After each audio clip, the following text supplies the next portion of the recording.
কইছিলেন? নমস্কার, আমার নাম অনুপম দাস।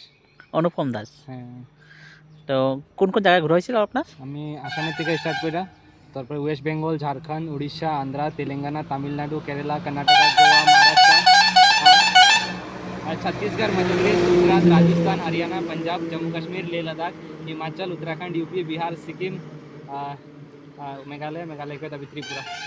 কোনো জায়গায় কোনো অসুবিধা হয়েছে না, এরকম কোনো অসুবিধা না।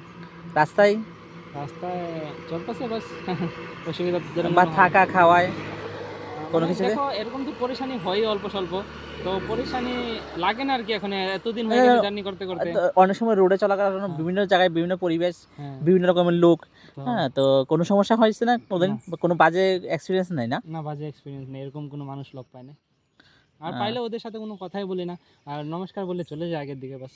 ওরা যদি ওরা যে ঠান্ডা জলকে গরম জল কয়, তো গরম জলই এটা বাস। ঠিক আছে দাদা, নমস্কার, চলো। না আমারও ঘোরার খুবই ইয়ে আসলো। হ্যাঁ, আচ্ছা, তো আপনার আজকে থাকবেন কই? আজকে উদয়পুরে। উদয়পুর কোন জায়গা? উদয়পুর দেখি গভর্নমেন্টেরই বানানো আছে, ওখানে থাকার জন্য সুবিধা আছে। আহ, আচ্ছা ঠিক আছে, যদি মনে ঠিক করেন আছে, এই থাকাতে কোনো অসুবিধা হয় আপনি আমার বাড়িতে আচ্ছা, রেস্ট নিতে পারেন। ঠিক আছে। তাহলে আমার ফোন নাম্বারটা রেখে দিন, হ্যাঁ, যদি কোনো অসুবিধা হয় আমার বাড়ির সামনেই উদয়পুরে। আচ্ছা, ঠিক আছে। ঠিক আছে।